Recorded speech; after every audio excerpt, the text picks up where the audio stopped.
Shalom guys, Happy New Year. Kami segenap kru SIF mau mengucapkan selamat tahun baru, Happy New Year buat kita semua. 2021 akan lebih baik, amin. Lebih semangat lagi, amin. Amin. Kita mau memulai di dalam doa. Tuhan, kami mengucap syukur Tuhan, terima kasih Tuhan untuk penyertaan Tuhan di tahun 2020 Tuhan. Kami merasakan begitu banyak penyertaan Tuhan di tahun 2020 Tuhan. Dan hari ini Tuhan, ibadah pertama kami di tahun 2021, kami ingin Tuhan untuk juga memberikan yang terbaik Tuhan. Kami ingin Tuhan di dalam tahun ini Tuhan, kami bertumbuh terus Tuhan dan bisa berbuah ya Tuhan. Terima kasih Tuhan untuk penyertaan-Mu. Kau yang sertai Tuhan dari awal ibadah ini, pertengahan hingga akhirnya ya Tuhan. Terima kasih Tuhan, di dalam nama Tuhan Yesus kami siapkan hati kami untuk memulai ibadah kami. Dalam nama Tuhan Yesus kami berdoa dan mengucap syukur. Amin.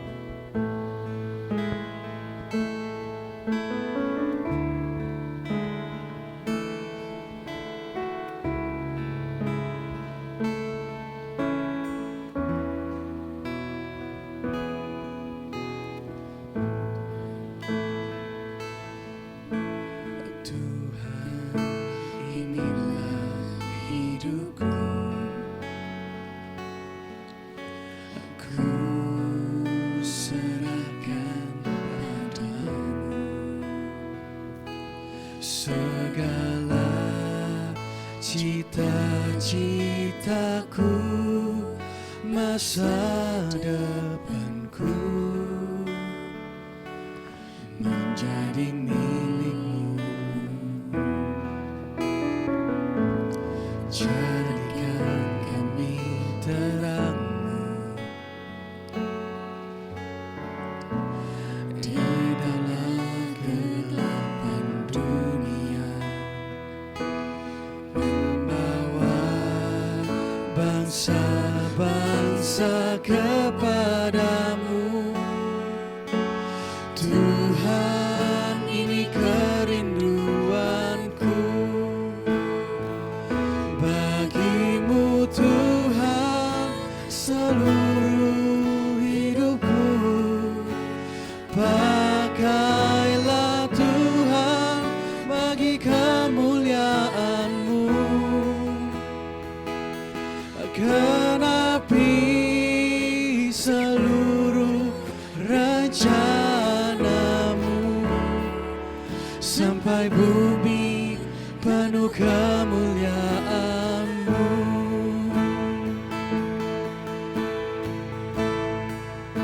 Tuhan, inilah hidup kami Tuhan. Tuhan, inilah hidupku. Ku serahkan padamu segala cita-citaku, masa depanku menjadi milik-Mu. Jadikan kami terang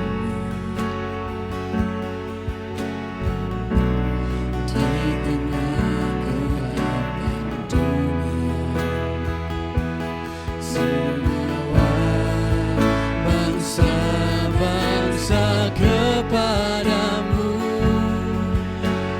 Tuhan, ini kerinduanku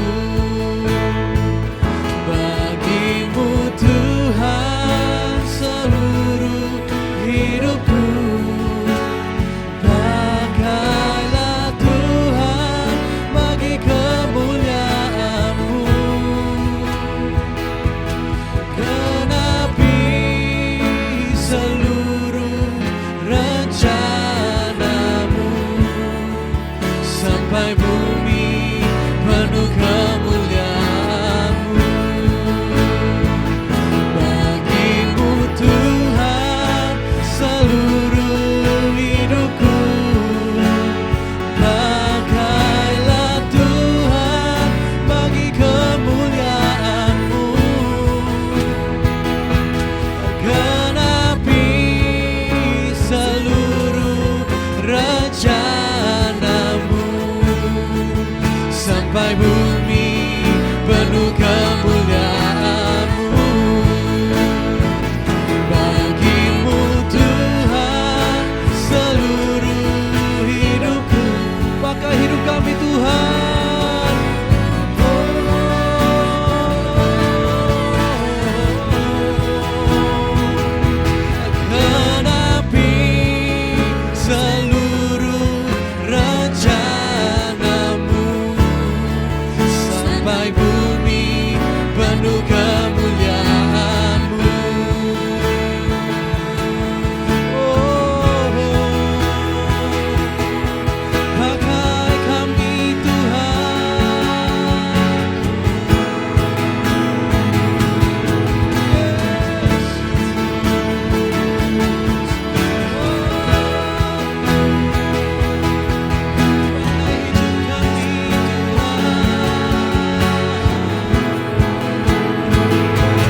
penuh kemuliaan-Mu, sampai bumi penuh kemuliaan-Mu. Oh Yesus,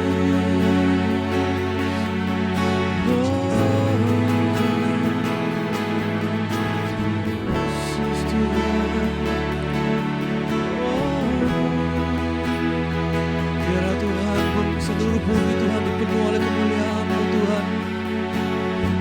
Kami ingin Tuhan untuk lebih baik lagi Tuhan tahun 2021 Tuhan.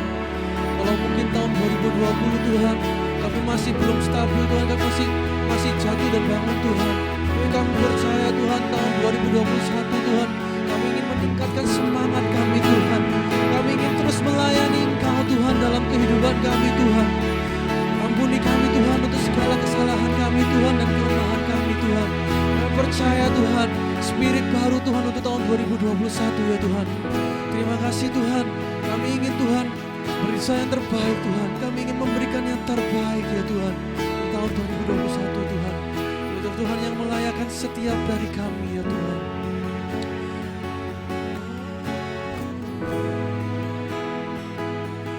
Ku beri yang terbaik bagimu,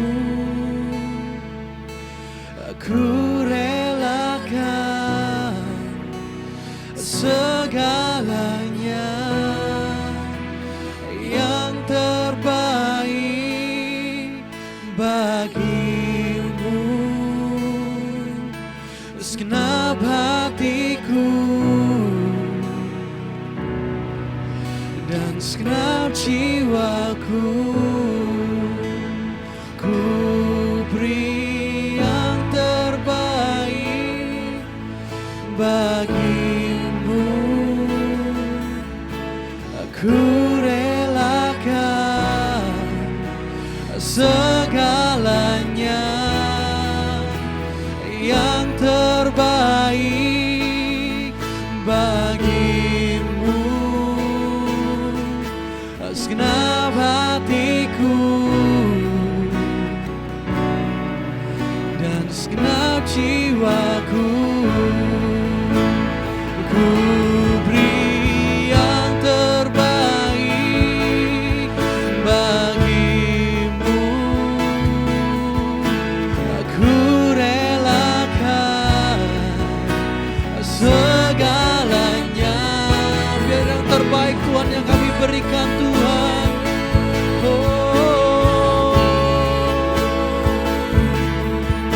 Segenap hatiku dan segenap jiwaku. Ku beri yang terbaik bagimu, kami relakan. Oh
Kami bersyukur ya Tuhan, di awal tahun yang baru ini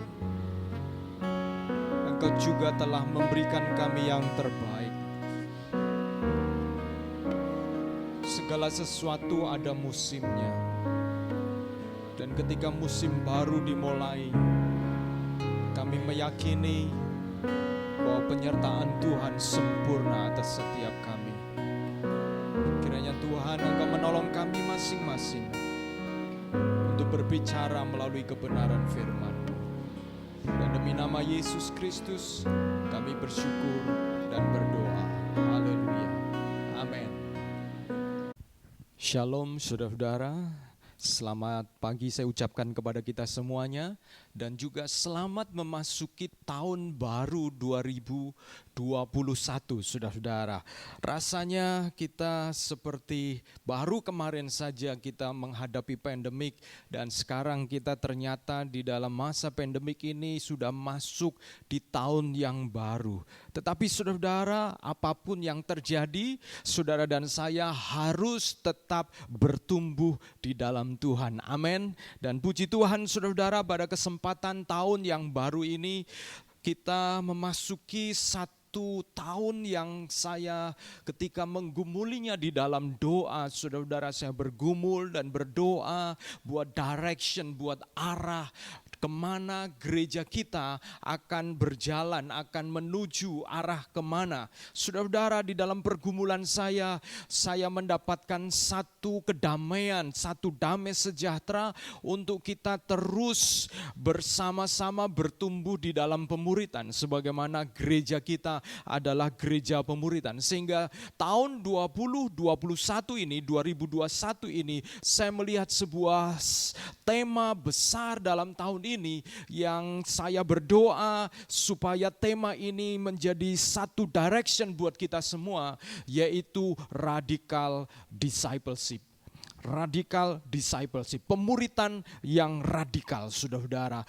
Dan berbicara tentang pemuritan yang radikal, apa itu artinya pemuritan yang radikal? Saudara-saudara, radikal itu berasal dari satu kata Latin radix, yang berarti akar. Jadi radikal yang seringkali sekarang ini punya konotasi negatif, saudara-saudara, di mana radikalisme itu dihubungkan dengan teroris. Tetapi sesungguhnya radikal itu berarti sesuatu pergerakan yang berasal dari akarnya, saudara-saudara. Dan berbicara tentang pemuritan yang radikal, yang saya maksudkan di sini adalah bahwa kita akan memulai pemuritan berasal atau beranjak dari hal-hal yang mendasar, hal-hal yang merupakan akar kita. Sebagaimana sebuah pohon, saudara-saudara, pohon itu akarnya tidak terlihat, akarnya tidak kelihatan, tetapi kekuatan akar itu akan menentukan seberapa sehat, seberapa kuat pohon itu akan bertumbuh, saudara-saudara. Kalau akarnya tidak bagus, akarnya tidak sehat, maka pohon tersebut juga tidak akan sehat. Bertahun-tahun dia ada di tempat itu tetapi tidak pernah bertumbuh dengan baik atau bahkan mengeluarkan buah sebagaimana yang diharapkan. Karena apa? Karena akarnya bermasalah. Itu sebabnya pada pagi hari ini kita akan memulai melihat dari akar-akar iman Kristen kita. Dan dalam bulan Januari ini kita akan membahas tentang berakar di dalam Kristus. Berakar di dalam Kristus. Saudara-saudara, mengapa saya memulai dengan berakar di dalam Kristus? Karena saya harus jujur, saudara-saudara, bahwa ketika kita mulai mengenal kekristenan, mulai mengenal gereja, itu pintunya berbagai macam pintu atau akses bagaimana kita mengenal gereja, bagaimana kita menjadi orang Kristen. Ada yang menjadi orang Kristen oleh karena dia punya masalah, oleh karena dia mengalami sakit penyakit, oleh karena dia punya pergumulan, lalu mendapatkan pertolongan, jawaban dari Tuhan ketika diperkenalkan kepada Yesus Kristus. Ada juga yang menjadi Kristen oleh karena diajak teman. Ada juga yang menjadi Kristen oleh karena merasa kelihatannya enak jadi orang Kristen. Ada juga yang menjadi Kristen oleh karena kebutuhan-kebutuhan jasmaninya. Oleh karena berbagai macam kebutuhan. Ada kebutuhan pekerjaan mungkin, ada kebutuhan jodoh mungkin, saudara-saudara, macam-macam. Dan semua jalan, semua pintu itu tidak masalah karena memang itu yang kita lihat di dalam Alkitab. Ada berbagai macam alasan orang datang kepada Yesus. Tetapi saudara, ketika saudara dan saya sudah mulai mengenal Yesus, maka alasan-alasan pertama itu tidak boleh menjadi akar. Karena itu adalah sebuah jalan, sebuah cara saja. Tetapi ketika kita sudah mulai menjadi orang Kristen, menjadi orang percaya, saudara dan saya tidak boleh hanya berhenti ketika kita mengenal Yesus, itu beranjak dari persoalan demi persoalan. Kalau kita punya persoalan, kita baru mendekat kepada Dia. Kalau kita punya kebutuhan, kita baru mendekat kepada Dia. Saudara, kalau itu yang terjadi, maka saudara, akar kita lemah, saudara. Dan pandemik ini itu menjadi satu ujian buat setiap orang Kristen, bagaimana akar kekristenan saudara dan saya. Bagaimana akar iman kita, di mana kita dalam ibadah online, saudara tidak berjumpa dengan teman-teman saudara. Kalau akar kekristenan kita menjadi Kristen oleh karena teman pada mulanya, it's okay. Tetapi ketika saudara mulai bertumbuh, lalu saudara mengandalkan teman saudara, pertemuan dengan teman saudara untuk saudara bertumbuh, hati-hati karena akar itu menjadi tidak kuat, saudara. Atau saudara tadinya punya kebutuhan tertentu sehingga saudara ke gereja, sehingga saudara menjadi orang Kristen. Dan begitu kebutuhan itu sudah terjawab, saudara merasa tidak perlu lagi Tuhan atau tidak perlu lagi benar-benar sungguh-sungguh mencari Tuhan karena kebutuhan saudara terjawab. Akar seperti ini juga akar yang lemah, saudara. Akar yang lemah. Dan Tuhan mau agar saudara dan saya memiliki akar yang kuat di dalam Kristus. Dan pagi hari ini saya mengajak kita membaca dari Galatia pasal 2 ayat 20. Demikian bunyi firman Tuhan, namun aku hidup, tetapi bukan lagi aku sendiri yang hidup, melainkan Kristus yang hidup di dalam aku, dan hidupku yang kuhidupi sekarang di dalam daging adalah hidup oleh iman dalam Anak Allah yang telah mengasihi aku dan menyerahkan dirinya untuk aku. Saudara-saudara, ayat ini kalau di dalam terjemahan bahasa Inggris, ayat ini ada bagian yang kalau di dalam terjemahan bahasa Indonesia itu masuk ayat yang ke-19. Dan itu dimasukkan di dalam ayat yang ke-20 di dalam terjemahan bahasa Inggris. Yang berbunyi seperti ini, I have been crucified. Dan itu terdapat di dalam Galatia pasal 2 ayat 19 bagian yang terakhir. Aku telah disalibkan. I have been crucified with Christ. Aku telah disalibkan dengan Kristus. And it is no longer I that live, but Christ live in me. And that life which I now live is the flesh I live in faith. The faith which is in the Son of God who loved me and gave himself up for me. Saudara, firman Tuhan ini adalah firman Tuhan yang sering kita dengar. Dan pagi hari ini kita akan merenungkan firman Tuhan ini. Mengapa, saudara? Karena ini berbicara tentang dua paradigma. Dua paradigma yang perlu kita ubah, yang kita perlu bongkar supaya saudara dan saya benar-benar berakar di dalam Kristus. Saudara-saudara, berbicara tentang paradigma, paradigma adalah satu cara pandang, satu cara seseorang memandang sesuatu. Dan paradigma itu menentukan tindakan.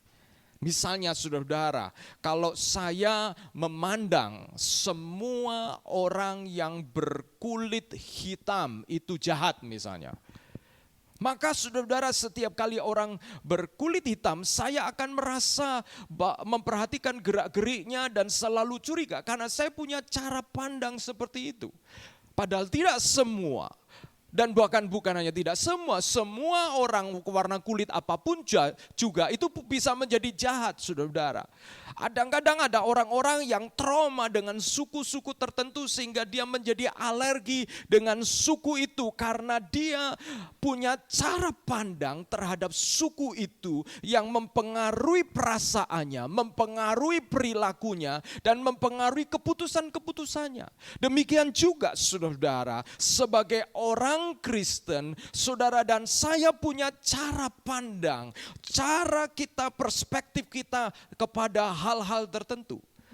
Cara pandang saudara terhadap diri saudara sebagai orang Kristen itu apa? Kalau saudara memandang diri kita sebagai orang Kristen atau kekristenan kita sebagai agama, sebagaimana orang yang lain yang hidup di Indonesia harus punya agama, maka saudara kita bisa jadi akan hanya puas ketika melihat KTP kita dan tertulis agamanya Kristen. Saudara, cara kita memandang sesuatu itu mempengaruhi sikap, perasaan, tindakan kita terhadap cara pandang tersebut, terhadap objek itu. Demikian juga pagi hari ini saudara-saudara, di dalam ayat ini membawa kita kepada dua paradigma. Dan paradigma ini akan membawa kita kepada perubahan saudara-saudara. Dan berbicara tentang perubahan, banyak orang mau berubah tetapi tidak mau meninggalkan zona nyaman. Dan tentu saja tidak mungkin terjadi perubahan. Banyak orang ingin maju tapi tidak mau meninggalkan kenyamanannya. Dan pasti tidak ada kemajuan saudara-saudara. Kalau gereja kita ingin maju, maka harus ada perubahan-perubahan. Dan bukan hanya perubahan, tetapi ada zona nyaman, kenyamanan-kenyamanan yang kita harus untuk beberapa waktu lamanya kita tinggalkan saudara-saudara. Ada kenyamanan-kenyamanan yang kita harus tinggalkan. Dan saudara-saudara, berbicara tentang perubahan, bisa jadi gereja kita SAF dimulai dengan satu budaya-budaya tertentu, tetapi satu kali untuk mengejar kemajuan budaya-budaya itu bisa jadi tidak applicable lagi, tidak bisa diterapkan lagi karena perubahan zaman, karena perubahan waktu, keadaan. Dan saudara, kita saat ini online, tetapi satu kali misalnya kita selama ini beribadah di satu tempat seperti yang sekarang kita pakai ini saudara. Tetapi kalau kita kemudian merasa nyaman, wah rasanya dekat dengan rumah. Ini bagi orang-orang yang tinggal di barat dekat dengan rumah. Dan bagi saudara-saudara teman-teman kita yang di timur cukup jauh saudara. Tetapi ketika kemungkinan kita mau maju, kita mau melakukan sesuatu dan kita mendapatkan visi dari Tuhan dan kita harus pindah tempat, kita harus tinggalkan kenyamanan untuk sesaat dan kemudian baru ada kemajuan saudara. Bahkan saudara, kadang-kadang gereja pindah tempat saja itu bisa menjadi masalah. Mengapa saudara? Karena persoalannya adalah kenyamanan saudara. Dan saat ini saya mengajak kita untuk melihat paradigma yang merupakan pondasi hidup saya dan saudara-saudara, supaya kita siap untuk melihat ketika Tuhan membawa kita untuk maju, untuk berubah, maka kita dengan sungguh-sungguh rela meninggalkan kenyamanan untuk sesaat, untuk sementara, supaya kemajuan itu bisa terjadi saudara-saudara. Dan saudara-saudara, dari ayat Galatia pasal 2 ayat 20 ada dua paradigma yang saya mau saudara-saudara merenungkannya menjadi paradigma kita. Perubahan paradigma yang harus terjadi. Yang pertama saudara-saudara, dari berkomitmen kepada Kristus menjadi disalibkan dengan Kristus. Dari berkomitmen kepada Kristus menjadi disalibkan dengan Kristus. Kalau di dalam bahasa Inggris itu kita bisa pakai 2C yang sama. Being committed Christian atau menjadi orang Kristen yang berkomitmen kepada crucified Christian, menjadi orang Kristen yang disalibkan dengan Kristus. Saudara perhatikan di dalam Galatia pasal 20 ayat 19b dan 20 bagian A, itu saya bacakan, aku telah disalibkan dengan Kristus. Aku telah disalibkan dengan Kristus. I have been crucified with Christ. Saudara, ini adalah pernyataan Paulus berbicara tentang pengalamannya di masa lalu, di titik tertentu di dalam hidupnya dia disalibkan dengan Kristus. Saudara, satu pengalaman, satu titik pengalaman di dalam pengalaman Paulus di mana dia hidupnya disalibkan dengan Kristus. Saudaraku, gereja, saya juga menyadari ini yang sering kami dengungkan untuk berkomitmen. Dan beberapa waktu yang lalu saya juga menyampaikan tentang level-level pemuritan. Mulai dari level yang pertama itu curious, ingin tahu. Lalu yang kedua itu convince, diyakinkan. Lalu kemudian yang ketiga itu committed. Ternyata saudara, committed saja itu belum cukup saudara. Seringkali di dalam pelayanan kita saya menanyakan tentang komitmen. Bahkan saya pernah meminta saudara untuk menandatangani satu perjanjian komitmen. Covenant ministry, yaitu pelayanan, satu perjanjian berhubungan dengan pelayanan saudara. Dan saudara menuliskan komitmen untuk berkomitmen, bertumbuh, berkomitmen memberi waktu. Tetapi kemudian di dalam perjalanan komitmen itu bisa tergerus, komitmen itu bisa mengalami erosi. Saudara-saudara, saya bertanya, apakah gereja kita ini terus-menerus menanyakan orang untuk berkomitmen, terus-menerus meningkatkan komitmen atau apa, saudara-saudara? Dan ketika saya membaca firman Tuhan ini, saudara-saudara, ternyata berkomitmen saja itu belum cukup, saudara-saudara. Karena manusia bisa mengalami perubahan dari komitmennya itu saudara-saudara. Ketika ada hal yang lain datang, komitmennya bisa mengalami erosi, mengalami abrasi, pergeseran, mengalami gerusan-gerusan. Dan seringkali di dalam ibadah online ini di mana saudara dan saya tidak bertemu satu dengan yang lain, saudara merasa sendirian dan tanpa sadar komitmen saudara-saudara digerus, komitmen saudara itu mulai perlahan tapi pasti mulai hilang saudara. Karena saudara tidak bertemu dengan teman saudara. Karena dulu kita berkomitmen karena kita melihat teman saudara. Dan saudara dan saya bisa sampai ke surga, itu ada teman kita berpengaruh, tetapi sekali lagi itu adalah bagian keputusan saudara dan saya. Dari berkomitmen kepada Kristus atau menjadi orang Kristen yang berkomitmen, menjadi disalibkan dengan Kristus, orang Kristen yang disalibkan.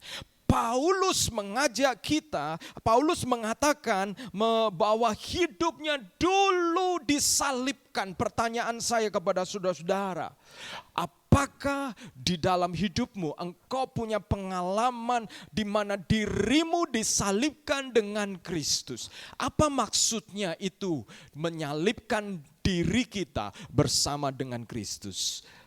Menyalibkan diri kita bersama Kristus itu artinya adalah menyerahkan diri kita kepada Kristus. Penyerahan diri kita, menyerahkan hidup kita sepenuhnya kepada Kristus, itu adalah penyaliban. Kalau berpikir komitmen, ya saya mau berkomitmen akan melayani sekian kali, seolah-olah Tuhan yang perlu kita. Seolah-olah gereja yang membutuhkan kita. Dan memang kelihatannya memang benar saudara-saudara. Kalau saudara tidak ada yang melayani, lalu gereja ini bagaimana bisa berjalan saudara-saudara. Kelihatannya benar. Tetapi saudara, saya mau mengatakan bahwa yang sesungguhnya, saudara, kalau saudara dan saya hanya merasa bahwa gereja atau Tuhan yang membutuhkan kita, lama-lama perlahan tapi pasti saudara tidak akan bertumbuh, dan bukannya tidak bertumbuh, lalu kita kemudian makin lama jauh dari Tuhan, dan syukur-syukur saudara bisa sampai kepada kekekalan.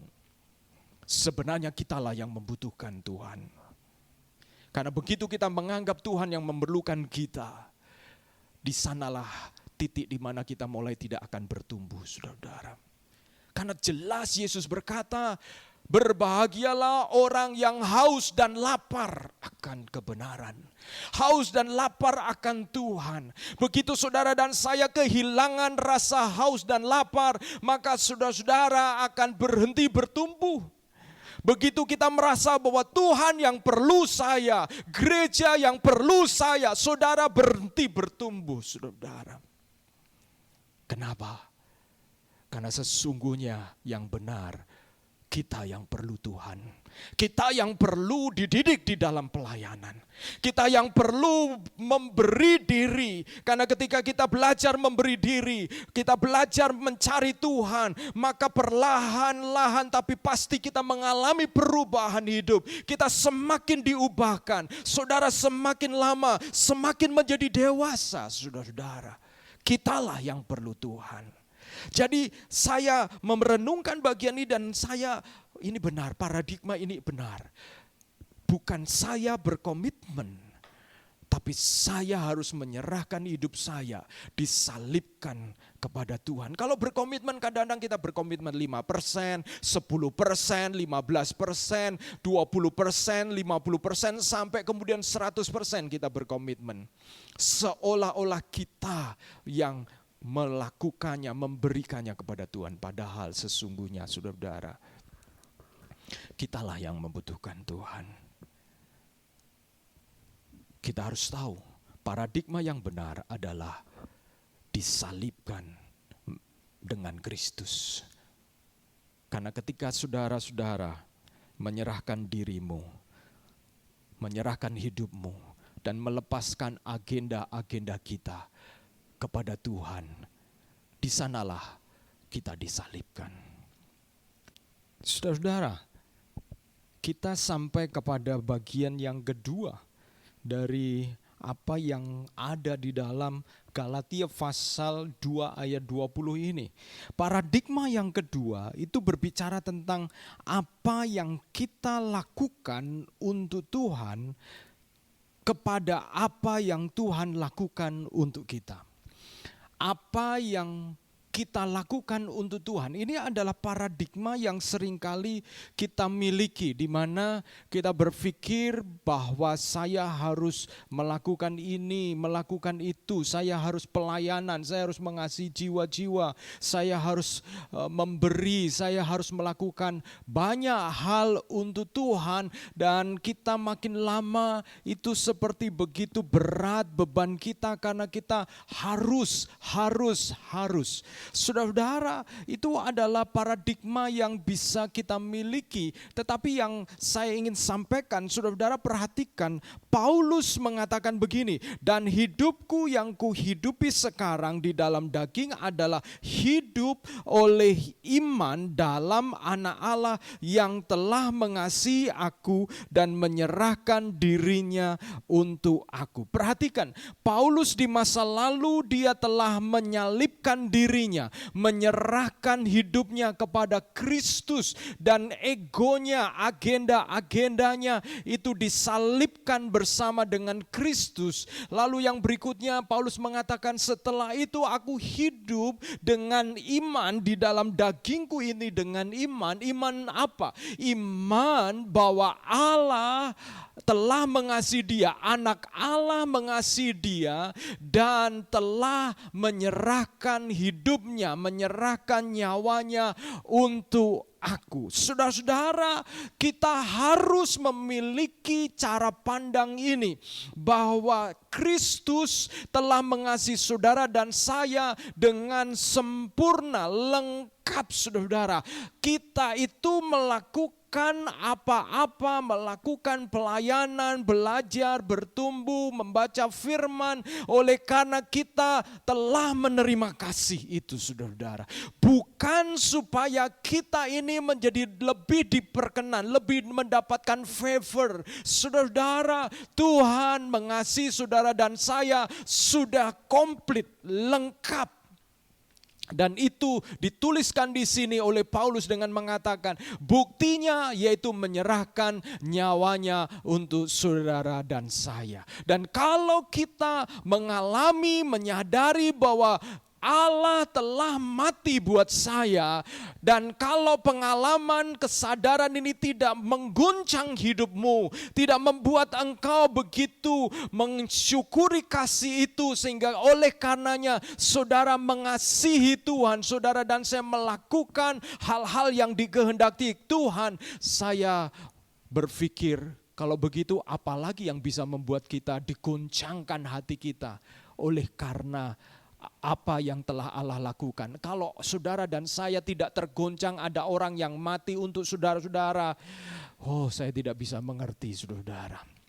Allah telah menunjukkan kasih-Nya untuk saya dan saudara-saudara, dan oleh karena itu kita semangat, kita melakukan pelayanan, kita mengasihi jiwa-jiwa, kita memberitakan Injil, kita bersaksi, kita memberi. Oleh karena Paulus bersama saya dan saudara meyakini kita hidup dengan iman ini, bahwa kasih-Nya kepada saya dan saudara sempurna, saudara. Saudara, kasih yang sempurna, yang lengkap itu membuat saudara dan saya, iman kita menjadi iman yang bertindak mengerjakan keselamatan itu. Bukan supaya kita menjadi makin diperkenan, bukan supaya doa-doa kita dijawab, saudara. Saudara, Tuhan menjawab doa dan tidak menjawab doa karena Dia tahu yang terbaik buat saudara-saudara dan saya. Mungkin kita berpikir ini yang terbaik sehingga kita meminta dan kita berharap itulah yang Tuhan jawab. Tetapi apabila Tuhan tidak menjawab doa kita karena Tuhan tahu yang terbaik buat saudara dan saya, saudara. Mengapa? Karena kasih-Nya kepada kita itu sudah sempurna, sudah lengkap. Tuhan tidak perlu buktikan lagi dengan termasuk harus menjawab doa saudara dan saya. Apabila Tuhan mengizinkan kita mengalaminya, saudara-saudara, karena Tuhan punya rencana yang lain. Tuhan punya rencana yang berbeda dengan rencana kita. Sehingga kalau saudara memiliki iman seperti ini, saudara akan menjadi tenang, menjadi aman di dalam Tuhan. Apa yang kita kerjakan bukan supaya doa kita dijawab, supaya kita lebih dikasihi Tuhan. Saudara-saudara, tidak. Kita melakukannya karena itu adalah kehendak dari orang pribadi yang mengasihi kita, sehingga kita mau melakukannya. Saudara-saudara, saya mengasihi jiwa-jiwa. Saya mengasihi orang-orang, mengasihi siapapun juga, berusaha mengasihi. Saudara, kalau saudara jujur, kita ini sebenarnya tidak bisa mengasihi semua orang, bukan? Kita tidak bisa mengasihi semua orang dan menerima semua orang, sekalipun itu diajarkan di dalam firman Tuhan. Mengapa, saudara? Karena sesungguhnya kita itu punya preference, kita itu punya kecenderungan memilih, saudara.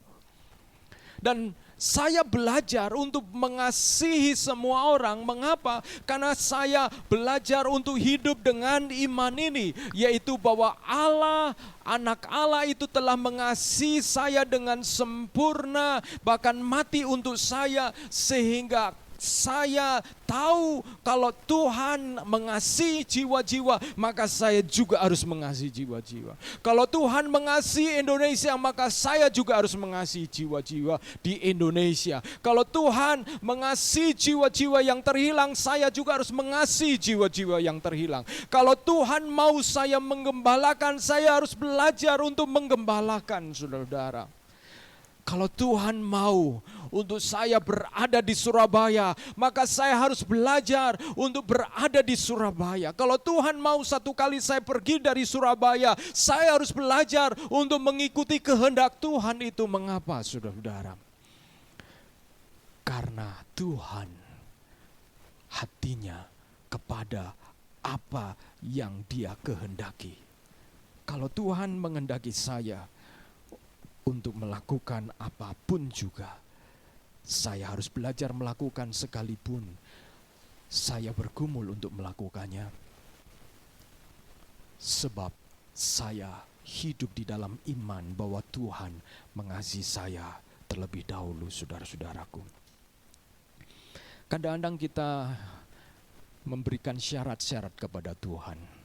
Tuhan, saya mau melayani ini kalau saya begini-begini. Tuhan, saya mau memberi kalau saya begini-begini. Tuhan, saya mau melakukan ini. Tuhan, saya enggak mau melakukan itu, Tuhan. Saudara-saudara, kalau ada kebutuhan dan Tuhan menghendaki saudara melakukannya, saudara dan saya harus belajar melakukannya dan benar-benar mengasihi untuk apa yang kita lakukan karena Tuhan menghendakinya.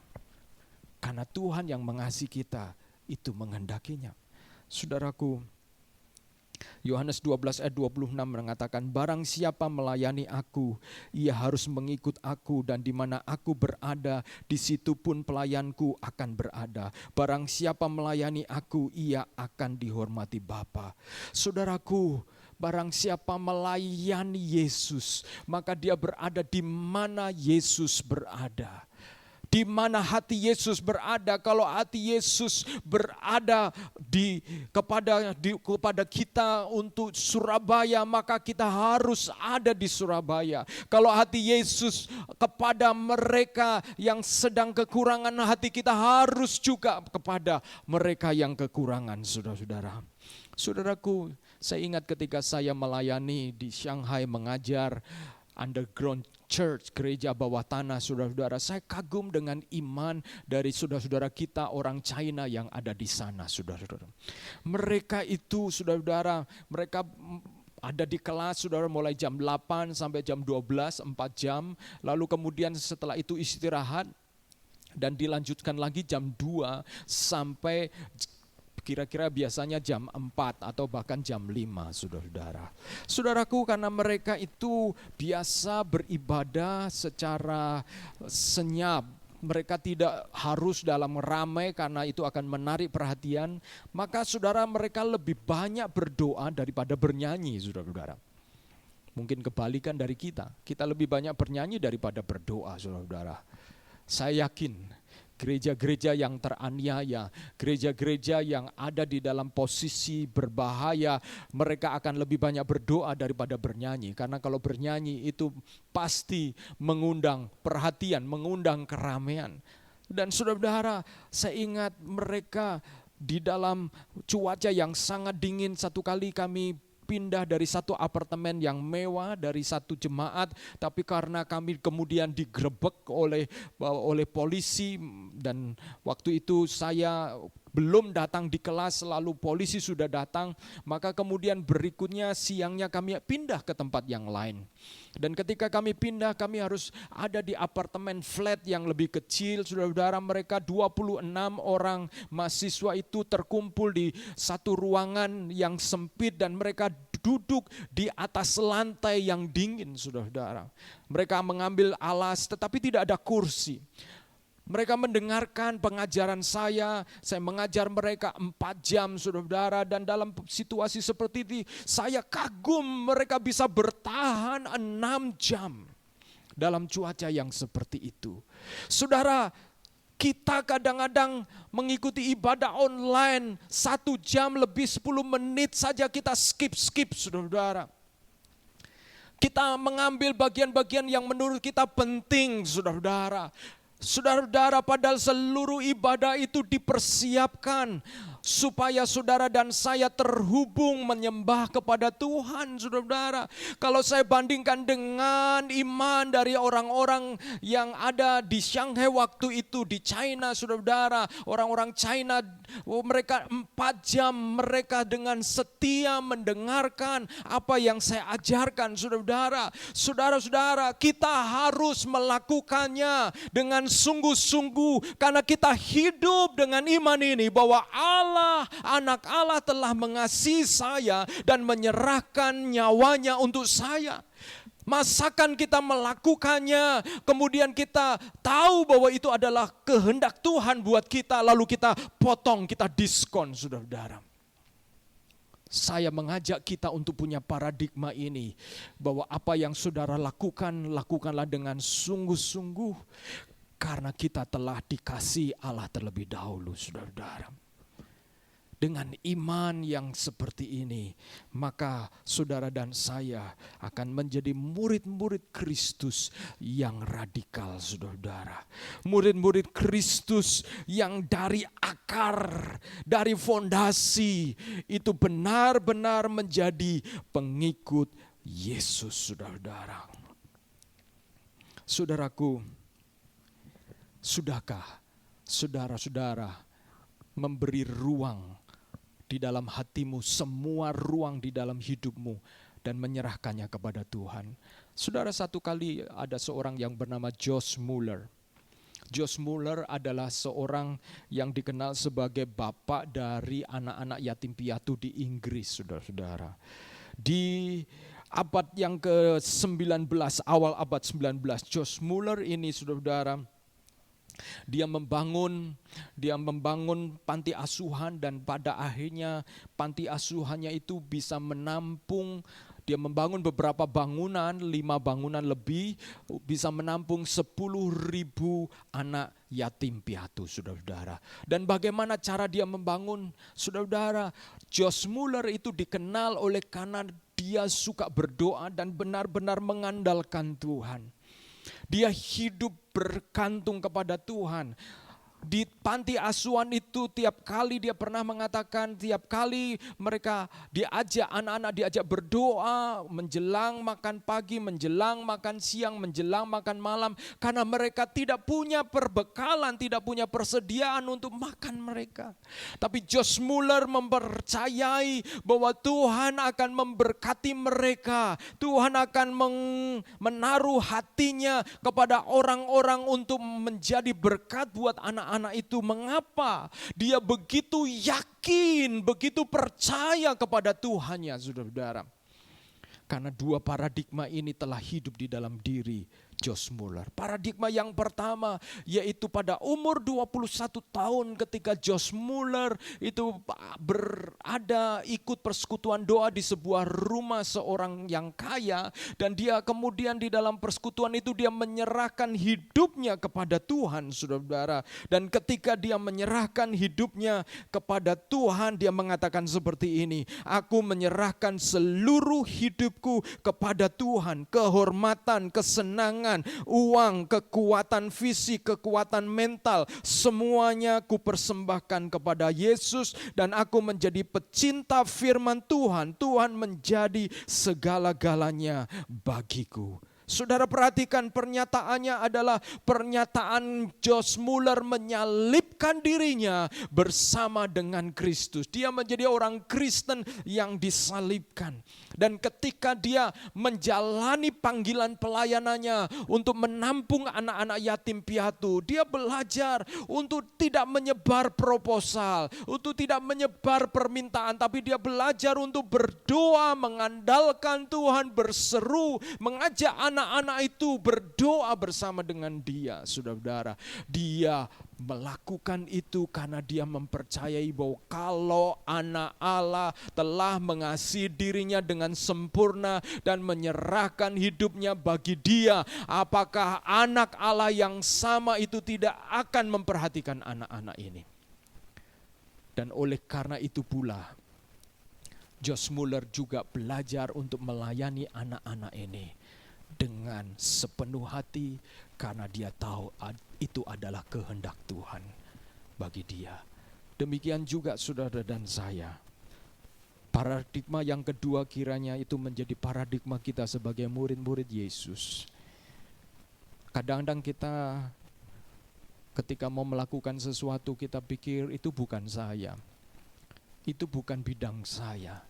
Tapi kalau tidak ada orang lain, tapi kalau tidak ada orang yang kemudian melakukannya dan kita ada di sana, kita bisa lakukan semampu kita. Saudara-saudara, di pandemik ini, saudara-saudara, banyak hal yang baru yang terjadi di SAF, saudara-saudara. Video editing pada musim online ini, pada pandemik ini, itu dilakukan oleh saudari kita yang sebelumnya dia mengatakan, "Pak, saya tidak terbiasa untuk edit video." Tapi saya mengatakan, cobalah. Dan ketika dia belajar melakukannya dan saya melihat ada hati di balik karyanya, saya melihat ada hati, saudara-saudara. Saya bersyukur, saya diberkati Tuhan. Saudara-saudara, demikian juga ya video ini juga diambil. Siapa lagi, saudara-saudara? Karena kita dibatasi untuk mengumpulkan orang. Maka kita harus belajar. Kita harus belajar untuk melakukan karena itu adalah kehendak Tuhan buat kita. Mengapa? Karena paradigma yang kedua kita harus hidup dengan iman bahwa anak Allah telah mengasihi kita dengan sempurna dan mati untuk saya dan saudara-saudara. Kalau Tuhan buka kesempatan buat kita untuk melakukan sesuatu, sekalipun kita bukan expert, sekalipun itu bukan kesukaan kita, tetapi kita tahu itu dibutuhkan di dalam gereja Tuhan. Just do it. Lakukan. Karena sebenarnya Yesus mati di atas kayu salib bukan karena dia suka, tapi karena dia menuruti kehendak Bapanya dan mengasihi saudara dan saya. Bagi saya, mengasihi jiwa-jiwa itu sudah cukup untuk saya belajar perkara-perkara baru supaya jiwa-jiwa dapat dilayani. Demikian juga saudara sebagai murid Yesus. Tuhan menolong saudara dan saya untuk hidup di dalam paradigma ini. Lakukan karena Yesus terlebih dahulu melakukannya untuk kita. Mengasihi dan memberi hidupnya untuk saya dan saudara-saudara. Itu sebabnya kita belajar mengasihi orang lain dan memberi hidup kita untuk orang lain. Tuhan Yesus memberkati kita semuanya dan kiranya Tuhan menolong di awal tahun ini kita belajar menjadi murid Yesus yang radikal. Haleluya. Puji Tuhan, saudara-saudara, pada kesempatan di minggu yang pertama ini kita akan masuk dan mengawali tahun 2021 dengan perjamuan kudus. Saudara-saudara, perjamuan kudus adalah satu upacara yang mengingatkan kita kepada pengorbanan Yesus. Dan bukan hanya itu saja pagi hari ini, saya mau mengajak kita untuk masuk di dalam perjamuan kudus dan saya mengajak kita untuk merenungkan beberapa ayat yang berbicara tentang bahwa ketika kita ada di dalam perjamuan kudus, kita diingatkan adanya satu tindakan Allah yang luar biasa yang disebut pendamaian. Saudara-saudara, kalau saudara-saudara pernah bermusuhan, rasanya sulit untuk kemudian diperdamaikan 100% itu kembali seperti semula. Tetapi luar biasa, pengorbanan Yesus, penebusan darah Yesus, itu menjamin pendamaian 100% hubungan antara manusia dengan Allah.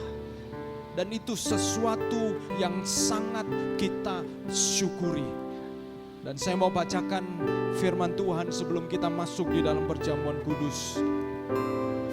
Di dalam Kolose pasal 1 ayat 19 sampai ayat yang ke-22 dikatakan, karena seluruh kepenuhan Allah berkenan diam di dalam Dia, dan oleh Dialah Ia memperdamaikan segala sesuatu dengan dirinya. Perhatikan, memperdamaikan segala sesuatu dengan dirinya, baik yang ada di bumi maupun yang ada di surga. Sesuatu sesudah Ia mengadakan pendamaian oleh darah salib Kristus.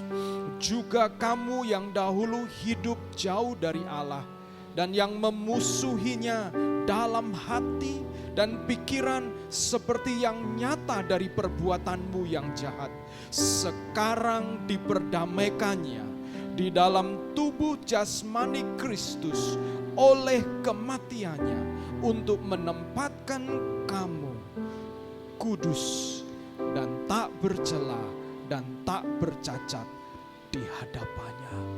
Saudara-saudara, betapa luar biasa. Mari kita akan melakukan perjamuan kudus, mengingat pendamaian yang telah dikerjakan oleh Kristus, sehingga segala sesuatu dapat diperdamaikan, sehingga saudara dan saya bisa diubahkan dari hari ke hari menjadi tak bercacat dan bercela di hadapan Allah Bapa. Oleh sebab itu, mari kita merenungkan sejenak. Apabila ada kesalahan dan dosa, apabila ada kelemahan, kejatuhan kita di dalam dosa pada tahun yang lalu, mari di tahun yang baru kita sekali lagi memohon agar Tuhan dan Roh Kudus mengingatkan kita selalu untuk semakin hari semakin serupa dengan Kristus. Dan melalui perjamuan kudus, melalui tubuh Yesus dan darahnya, kita akan menjadi satu dengan yang lain sebagai anggota tubuh Kristus. Kita gereja Tuhan, kita diingatkan untuk saling mengingatkan, saling menasehati, menegur, menguatkan untuk semakin serupa dengan Dia. Mari kita akan menyiapkan hati kita. Mari kita angkat roti di tangan kanan kita dan kita akan berdoa. Bapa di dalam surga, kami mau menyiapkan hati kami ya Tuhan, untuk menjadi satu dengan tubuh Yesus dan menjadi satu dengan darah Yesus. Tuhan, kami mengucap syukur buat pendamaian yang Kau kerjakan. Ampuni segala kesalahan kami, ampuni segala dosa kami, ampuni segala kebiasaan-kebiasaan kami yang kami harus terus-menerus berperang untuk semakin ditaklukkan.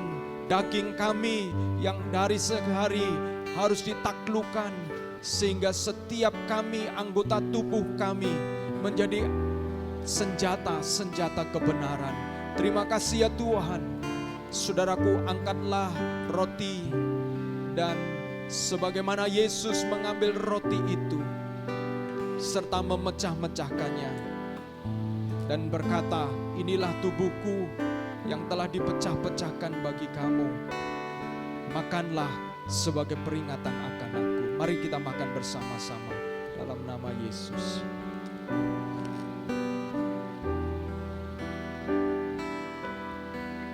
Lalu Yesus mengambil roti,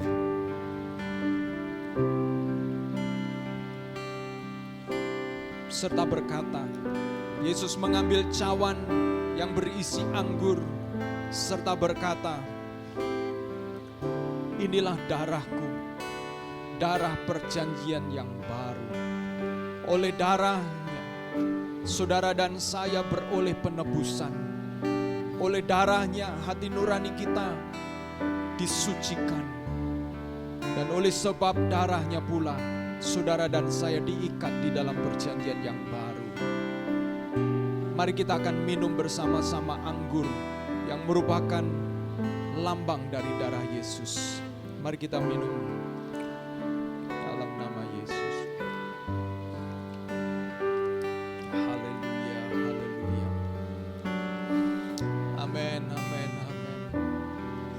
Kami mengucap syukur sekali lagi ya Tuhan buat pengorbanan-Mu. Sehingga setiap kami ya Tuhan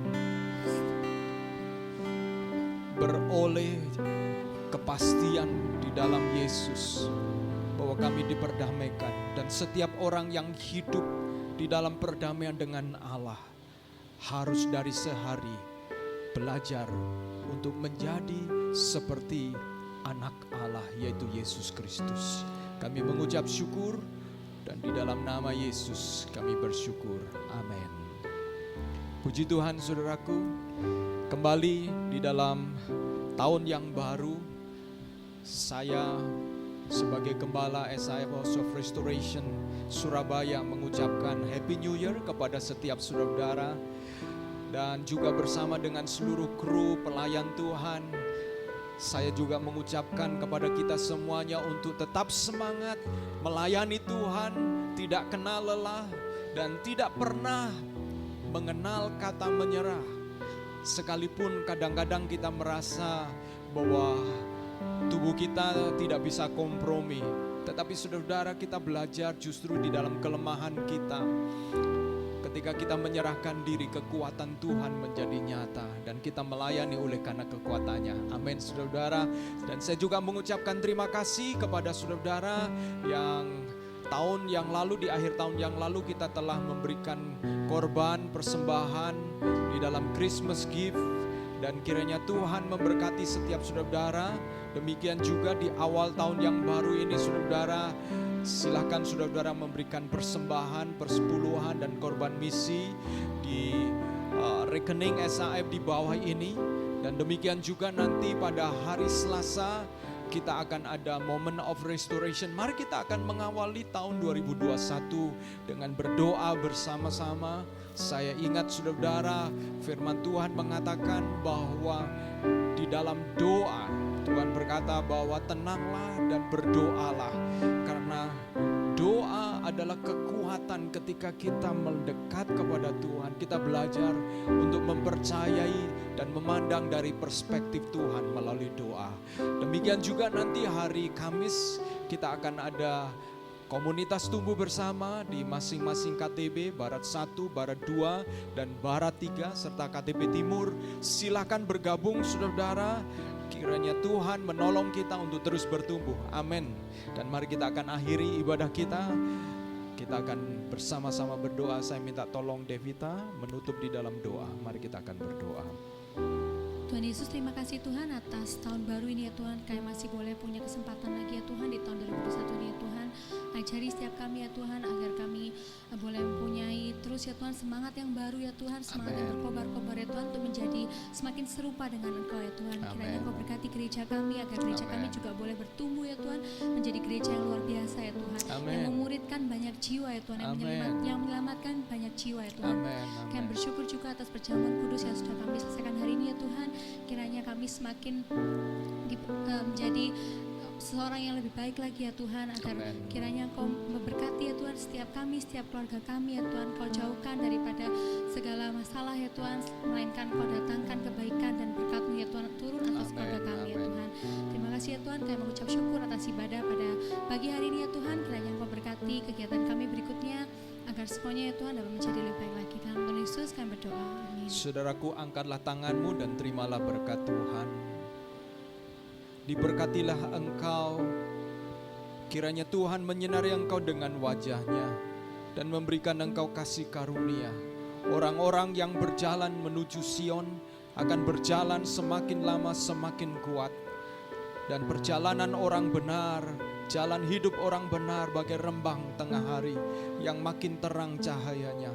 Biarlah hidupmu menjadi hidup orang benar yang belajar dibenarkan oleh darah Yesus dan mempercayai bahwa setiap perubahan hidup yang engkau alami adalah perubahan yang membawa dunia ini menjadi semakin diterangi oleh setiap kehidupanmu. Diberkatilah pekerjaanmu, diberkatilah rumah tanggamu, dan diberkatilah hubungan-hubunganmu, diberkatilah rancangan-rancanganmu, diberkatilah studimu, dan diberkatilah pertumbuhan rohanimu, sehingga engkau berbuah lebat di dalam Tuhan, dan buahmu itu tetap, sebab engkau tinggal di dalam pokok anggur yang benar itu, yaitu Yesus Kristus. Sehingga apa saja yang kau kerjakan di dalam Tuhan, dibuat Tuhan menjadi berhasil. Dan biarlah damai sejahtera Allah serta kasih sayang dari Tuhan Yesus Kristus dan serta penghiburan oleh karena Roh Kudus menyertai saudara dan saya